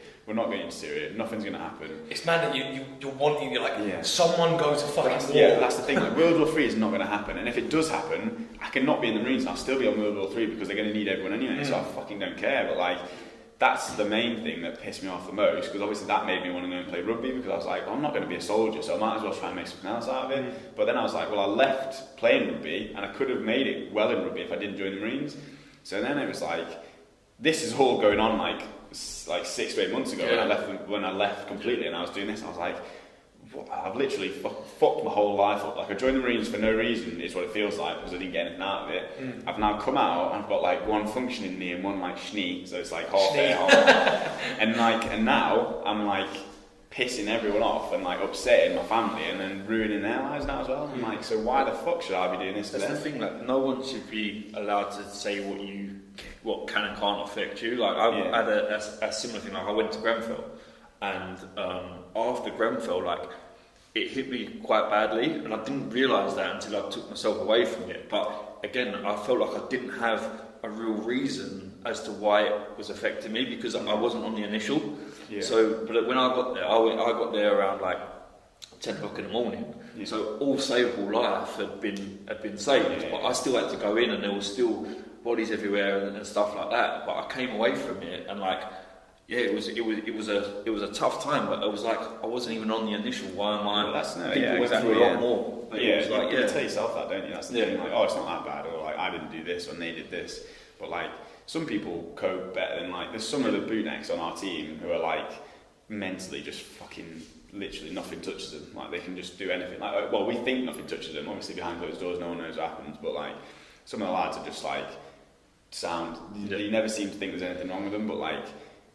With some of the lads, like we can be super like chatty and like always on each other for like weeks, and then like you literally just go dead. Like you literally just go dark for like a month, 2 months, like however many weeks. Like your Instagram goes from posting every day and putting stories on to you're gone. No one knows if you're still alive. No one knows. Obviously you still are, but like you just no one cares. That's like, exactly the same as like me and Sean both do it. A lot of the time it works coincides. So when I'm down and off posting, like, but it's like we started off doing a load of live videos and we was in it and I was loving it, and then all of a sudden I slipped into that dark thing and then I just stopped it, and it's easy, you just kind of go off radar. Like my coping mechanism is I like to take myself away, so I'll go on a 4-day holiday and be just solely on my own to just chill. But obviously parents and my girlfriend, they don't actually they don't understand it to that level, and to them it's like foreign. Why would you want to go and be on your own? Like and it's not about them. It's just like about if you turn around to your missus and say, "I'm going to go away for a week on my own," they'll be like, "Why?" Yeah, exactly. What have I done? Nothing. So I need this. But a lot of time you can't afford. Like people aren't in the job to be able to do that now, and that's another thing that UK Bootneck's trying to get across. Like we want to start doing like more sessions where like you just come down. Yeah, we'll do like a bit of fizz, but at the same time we'll go out. Like make some mates, like have some people to talk to, because like the best thing I found was, you said about like you see what you guys when you go to weddings. That's when I'm at peak. When I've gone to a wedding with my boys, and then I come home, I'm ready to go. Like I'm good to work, I'm good to see people. But before that, it was fuck. Yeah, I think you just got like. I always think it sounds stupid, because I reckon like there'll be people who either know me or listen to this who are just like, who the fuck's this guy? Like, why is he talking like this? Like he's 24 years old. What does he know? And why is he saying like this stuff about mental health and that? And that's what annoys me more than anything, because like there's probably something wrong with them, and that's why they're saying like, who the fuck's this guy? He's 24, why is he doing this? And they're trying to cover something up for themselves. Yeah, it affects everyone in different. Everyone thinks they've got to have a sob story to have some sort of issue. Exactly, mental health is mental health. And that's what that annoys me more than anything, to be fair, because I'm just like, what? Like, there's something wrong with you. So just like the fact that I can just say like, yeah, I've been through shit times, but now like day on day. If I have a bad day, it's just a bad day. Like, I could draw a line under it, and the next day is a completely new day. So, like, the next day can be fucking mint. Like, I can come in the day before, something shit can happen, I can lose money, or I can get, like, things like tax or due or your car fails an MOT, something stupid like that pisses you off. But then you go to the gym and you have a shit gym session, you get in a shit mindset. And then the next day, if you come in that mood again, you end up just getting worse and worse. Like that's what I was doing. Like I was going to the gym because I wasn't getting stronger, or I wasn't being able to do like as much phys because I was working nights and I was putting myself through like shit. Like it all just spiraled. Whereas now, if I have a bad session, like sometimes I can just I'll have like a week off sometimes. If my body doesn't feel right, because I can now, I'll just have a week off. I think that's the biggest powerful thing is you recognise it now. Like I'm the same. Like if I wake up and I know I'm in a shit place, I'll text him. I just won't even turn up to work. I just won't even obviously if I've got a class to do, I'm going to go do it. But like if I've got nothing on that day, but I just need to be in the office, I just won't go and I'll put the TV on and I'll lay in bed. And we've both kind of accepted that of each other now. Like we know, like because I think as servicemen. We're very self-critical and we demand so much of ourselves. High standards. Yeah, like I'm still not like 100%. Like, and I can say that with Soph because like I think that me and Soph should be in here 24 hours a day, 7 days a week. And like, and because she doesn't have the same mentality as me, she's like, no, we don't need to be here. Like I can come in late and then I can go and you can leave early. And I'm like, well, I'm not leaving. She's like, okay, well, I'll come in early, or come in late and I'll leave early. And I was like, well, that's not fair, is it? And she's like, you're being an idiot. Like. This is the thing, like I started listening to her more, so like I can, but like even to start with, it's like this is your baby, like you can't fucking you've got to be here. So when she wasn't here, I'm like what the fuck are you doing? Like why are you here? So like even then it's just like I needed to chill out. But like the more I recognise that now, like it runs smoother, like it gets better. When we started with Limits, we were the exact same. Like we completely burnt ourselves out. Like, we almost lost the company because of it. Like we were there from Richard was on shift, so it was worse for him. But I would be in the gym from 6 in the morning till 10 o'clock at night, boot camps, classes, PTs, and if I've got nothing to do, like PTs or classes, I'm there forcing myself to do work that probably doesn't need to get done. Yeah, exactly. And then Mitch is coming from shift. Yeah, I'd be spending all day in the gym, then going to do night shift, not going home, going straight back, spending all day at the gym, going to do another night shift, and then spending all day again. So I wasn't going home for like 3-4 days. And the biggest change in our company was we employed 2 guys to take on the coaching side of it. And we can take a little step back, but the biggest thing for us is we don't go like today. We went to the gym this morning to meet up, and that was it. Yeah, we're not in the business at all today. Other than talking to you and doing this, we're not actually doing any work today. We'll probably go home, and that'll be it. I won't even log on. But this is still like it's content, isn't it? Like, and it's like it is business. But it's just a different. It's a different environment, and it gets you out, and then you'll go home tonight, and you might feel better about doing something, and you end up being more productive tomorrow night. That's what I find more now. If I have like a shit day and then I have a few days off, the day that I do come back in, I'm like, really I feel good. Like I've got all these ideas and I get them done, and then like I end up doing more in like the 3 days after I've had the days off than I would have done in the 3 days of just having like a shit few days and not being able to do anything. Forcing yourself to do something you don't want to do. So like there's always pros and cons. I think people just struggle to see that sometimes. Yeah. And like. Again, it sounds like I know everything, but like I'm like 24 years old. Like I literally try and learn something new. Like just trying to learn, that's what I mean. So like the more that I feel like the earlier on you can realise that, which is like what I feel I've done, the more I can progress and like be ahead of the game. Like as cliche as it sounds, the biggest thing that helped me for everything was talking to people. Like not even just like I wouldn't say therapist because like luckily me and Mitch knew one, and it kind of she saw it and she said to Mitch like you two need to talk to someone now because things are going to go bad. Yeah. But I talked to her, but that got me into talking to people. She didn't actually directly do anything other than help me talk, like, get it out. So coming to see you, talking to you, and talking to other servicemen and other people in general about it and being open helps, isn't it? Yeah. Can't you just make feel kind of like doing this? We're actually really, if we was to get down to the actual bottom line of why we're doing it, is because we want to share and talk to people and have people share and talk back to us, and we all can help each other in this. Yeah, exactly. In this fucked up world that we live in. There's even guys in the gym that are nothing to do with the army, fire service, nothing, but they're going through like the shit like this. Like there's a guy that was at the gym and we was chatting the other week and he watched one of my live videos because I do some live videos about like mental health and stuff like that. And he was like, I watched your video, mate, and like I took 2 days off work and I feel brilliant. Yeah. See, like, but I was in such a bad place. Like I wanted to leave my missus, I wanted to leave my house and stuff like that. But now I feel like I took 2 days out and I feel better for it. And it's not just because we're servicemen. I think because we're servicemen, we get it quicker, or we're just in that environment where it's, I don't know, more affluent, whatever. Yeah. But everyone kind of looks at us like, oh, you must have PTSD. Yeah. Well, I don't have PTSD, I'm just more aware of how I feel. The hardest part is, and there's nothing against like normal people, but civvies, for people who've been in the military, are so hard to deal with.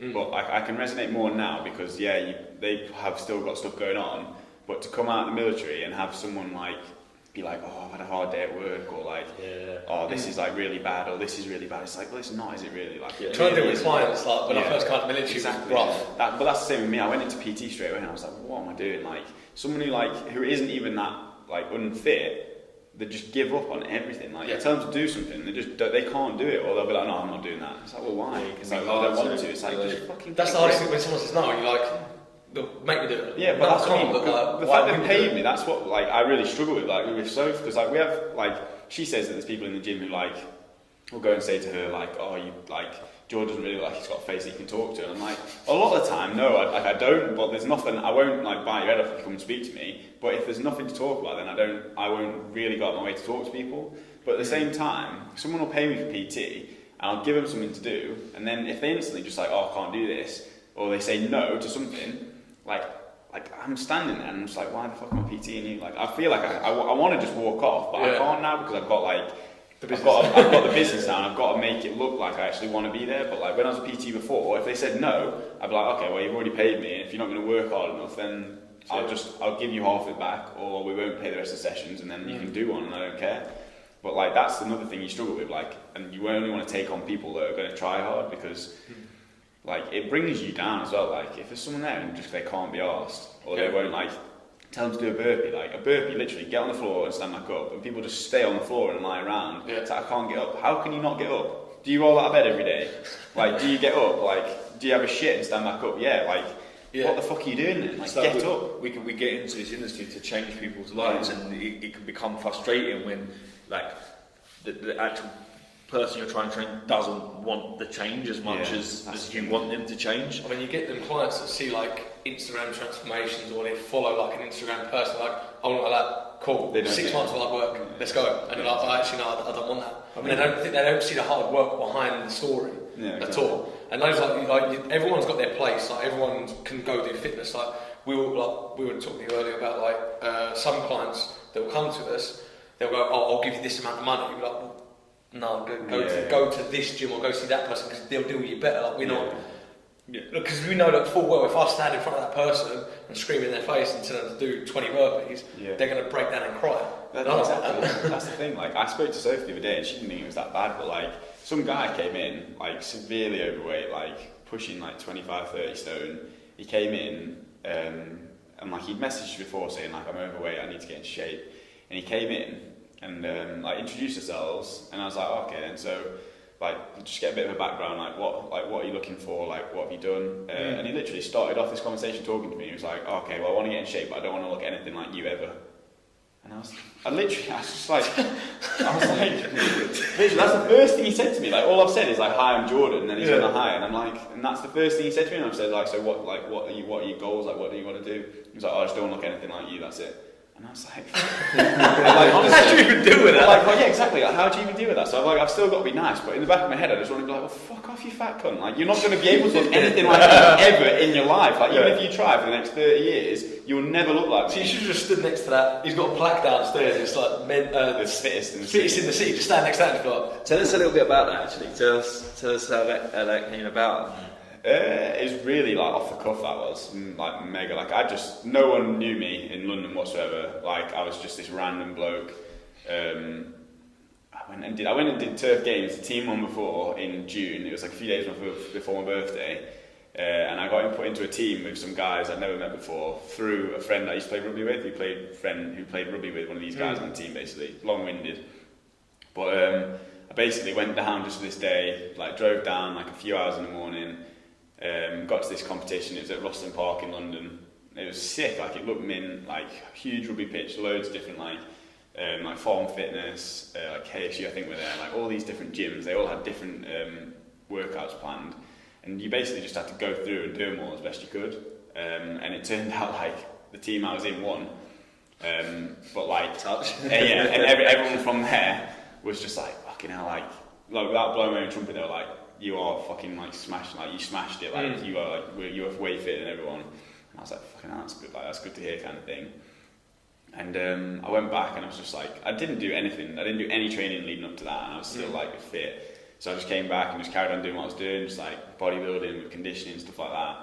And then from that competition, it was the same person who run it but put on like a fittest in the city. So they got together like, I think like 30 of like London's top athletes, or like top like PTs and like athletes and all that. And they went into a competition, and it was called Fittest in the City. And Andy, the guy who runs it, like I asked like if you had to be from London and stuff, and he was like, no, come down, like I'll give you a space. So he gave me a space for this Fittest in the City, and like I won that. But like, and again, trying not to blow my own trumpet, but it wasn't even close. Like I think there was like 8 events, and I won like 5 or 6 of them, and I came like the 2nd or 3rd in the other 3. And then won the final, and it was literally like. And again, like it's trying not to be big-headed when you are fit and stuff. Like I left that day, and I didn't even feel like I'd done anything, because the events were only like 3 or 4 minutes long. Okay. One of them was like a row, which was like hard, but the others, they weren't that long. So it was just like loads of events, but it's stuff that I just do like day to day anyway. And I just went in, and people were like, "Oh, where have you come from? Like, what do you do? How do you train and all this?" And that's when I started getting a bit more like. At this point, I probably only had like 400 or 500 followers on Instagram. Yeah, and after that day, I went up to like 2,000. And like things just kept on going, and people were like, "Oh shit!" Like I never had done it before. My Instagram was basically just like pictures of my dog, pictures of me and Soph, or pictures of like holidays, stuff like that. And then I started putting on like workouts that I did, and started putting on like on my story like what I was training, or if I did this and that. Because people want to know the secret. And that's the there's thing. got to be a and secret. That's when doing something. Like I haven't got that many followers, like I only got 3,000, but like that's when it started just creeping up, like, and I started seeing like people have been watching stories, and people are commenting, asking like how I did this and what I did this in, and then like it just got into a thing, and like I just started putting stuff on, and people were then like tagging me saying like have a go at this, and tagging me saying like what can you do this and what can you do that, and that's like sort of helped me more than anything now, because everyone gets like a plateau with training, like people go into other things, so like I've like gone off and done other things and tried to like be fit in good other sports and stuff, but I got to a point after like turf games and NFG and stuff, and I sort of, because I didn't have any competitions to go for, I didn't have anything to train for, I was just trying to get fit. That was when people started like saying like, "Oh, what do you think you could do this in, or what do you think you could do that in?" And then because people were asking me, I was like, "Fucking, I've got to do this good." Try it out. So now, like whenever they send me something, I'd fucking try and smash it, and then I'd send it back, and then they would send me like back what they did, and they're like a minute slower, or like 10k less, or like this and that. And I was like, "This is quite good. This is," and it kept me competitive with myself, because people were sending me workouts to do or tagging me in their workouts, and I was like, "Oh, so they got like 12 minutes on this. I've got to make sure I get like more than that." But now I look at workouts and I'm like, okay, 30 of these, that's like 40 seconds, or like 10 of these, that's like 2 seconds per rep, so it's like 20 seconds, and then I know I've got a hit. And now it's like I put it into like I proper like pace myself. I've like developed like pacing and finding like what I can do now, because I'll, instead of just seeing a workout and thinking, oh, I'm just going to redline and then die off and hopefully hold on, now I'm like, okay, so one round's like a minute 15. If I hold that pace, I can do this workout in like 7.5 minutes. And now it's like, it's become like a thing, and I've just got like, just keep on getting fitter and fitter. So like, it's good, yeah. So one thing I know a lot of people are going to want to know is the secret to how to be fit, one, fittest in the city, but also the secret behind London Bootlegs winning NFG. Now, this is going to be the secret, right? And I know the secret, like the biggest secret here. And I don't know if London Bootlegs want us to tell them what you're doing. Everyone knows. Everyone knows. I don't know the secret. I want to know. So the night before London Bootlegs done the NFG, you kind of had a bit of a boost. But the military secret behind this is don't train for anything. No. Train for everything. Yeah, that's kind of it, isn't it? It's like it's a good motto. All these people are training for this one NFG or turf games or whatever event, but they're missing the bigger picture. And it's the same with like weight loss people and people that want to look like a certain Instagram person. If you just maintain that forever, you're sweet. Yeah, that's like the only thing you can say is like you need to be like the fittest version of yourself. Yeah. And then like obviously if there's 5 of you in a team and you're all like the fittest version of yourself, then at the end of the day, you can't complain because you've all tried your hardest and you're all as fit. If you aren't as fit and you didn't try as hard on the day, then that's when it starts breaking down and you're probably with the wrong team. But obviously bootnecks, like you don't do anything in a half, it's like all or nothing. So like there's no in between. But yeah, if like this, the turf game's coming up in Feb, and like we haven't seen each other in, I don't even know when the last time we've seen each other was, or even trained together or anything. Like I've opened the gym, Dean's been working hard, Will's like coaches classes and PTs like life just doesn't stop because there's an event coming up. Yeah, like we can't like just meet up and like do stuff or keep training. Like we're all gonna keep training, but we're not training for anything. But at the end of the day, we'll get there, and like as hard as we train and as fit as we are, as like bootnecks, you just have a level that people don't have. So like everyone can be fit and they can go to like a level where they're like, oh, I can't do anymore, I'm going to be sick or anything. Like bootnecks don't have that level. You will fall up and you will keep going. You don't have a level where you stop. Like if someone's going faster than you and you're struggling to keep up, you end up just finding this level and you go the same level. Like it's like that emotionless kind of, you just switch. You switch off, you go to like, everyone's like, oh, what do you do? It's like, oh, I'll go to this dark place. Like everyone says it, but like you only really know if you've gone to it, like, because you won't speak to anyone. Like you'll finish the workout and everyone will be like, oh, where did they go? And you've gone to crawl off somewhere or be sick or go and like, have a word with yourself and figure out what's going on. But if you're like laughing and joking around at the end of the workout and you're like, oh, I could have done more, it's like, well, fuck so when we done that power games, I disappeared for 10 minutes, no one knew where I went. I literally walked off the track and there was like a barrier, and I went and laid down behind the barrier because I was like fucked. I was like, oh my god, what's going on? I did it on my open day for the gym. Yeah. I had to leave. Everyone was like, where'd you go for like 15 minutes? Like, there was like a competition on downstairs. We had loads of people in our open day, and it was like 30-second max car assault bike into like 20-second row into some skiing and that. And everyone was like, oh, you've got to do it. Let's see what you can do and all this, blah, blah, blah, blah, blah. And I was like, all right then. I got persuaded into it. I didn't really want to do it because like I was talking to everyone. I hadn't really eaten, I hadn't drank anything. So I did that, and I just like ended myself, and I was like, fuck. And I got off the bike, and everyone was like, you okay? I was like, yeah. It's like, what the fuck? I didn't know what I was doing. Literally came up to this toilet and just sat on the floor, took all my clothes off because I was so hot and sweating. Took all my clothes off and lied down on the floor in the bathroom because it was the coldest part of the gym.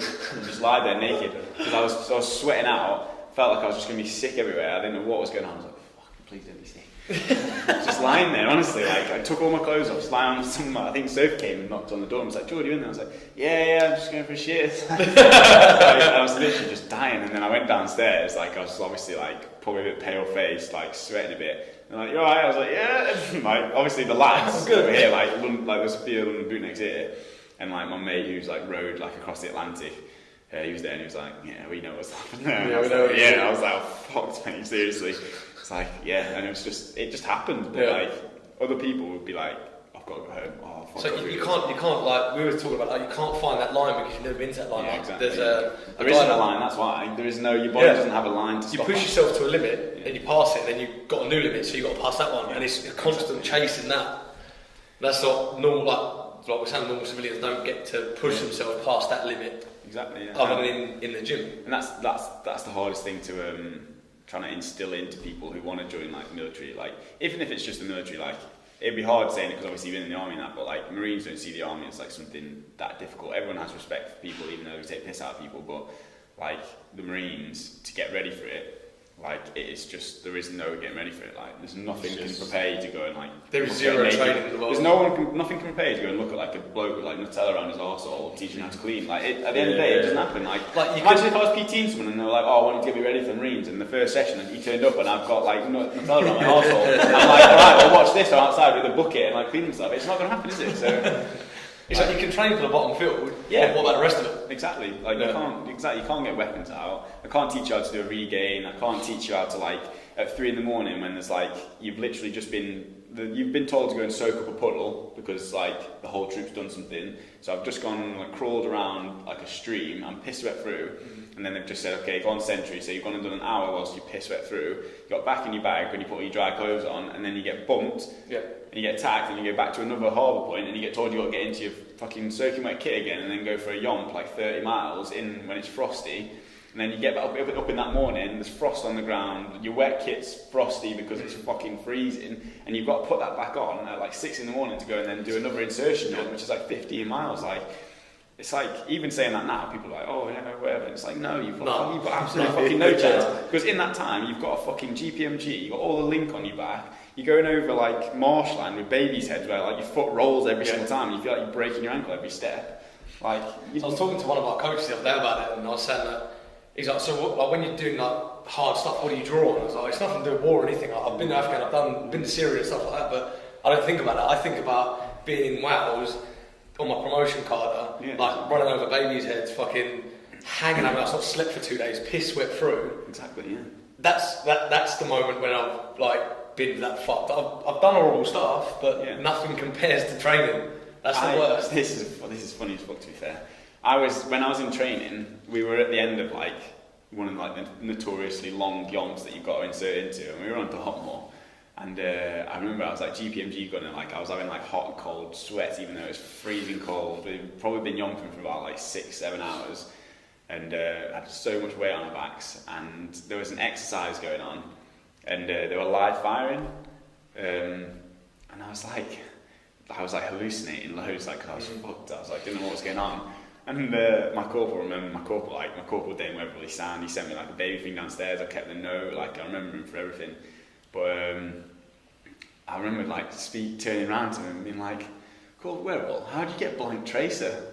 And he literally, he said, "Wait till you get to the whole point because you can fucking laugh that one off." And I was like, "But how do you how does it work? Like, how do you fire like a blank tracer? Like, how do you see where a blank goes?" And like, I don't even think it clicked till after the exercise. I was like, "What a fucking idiot! How can you get?" I was like, "What the fuck was I thinking?" But like halfway through the yomp, I was just like. I remember like I was having like mad dreams and visions about everything, and like because the moon's so bright, but you're yomping and it's pitch black and you can't see your feet. I don't know, it just puts you in something. It's because like, you can silhouette everything. Yeah, everything's. But it's black as well, yeah. so you're seeing shit that's. Like, I was like, we done a insertion tab, and I remember I had all my kit on, and it was like I had my head down like this. I was walking. Like, obviously, you don't patrol your head down. I was fucked. I was like this, fucking. And I remember looking up. And I don't really remember what I saw, but I remember stopping and just looking, and my call was like, "Leg, fucking move." Yeah. Like, I can't. He's like, "Fucking move." I'm like, "Sweet."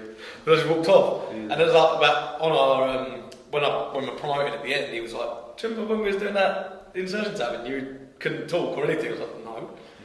I don't remember none of that. It's just like it's hard.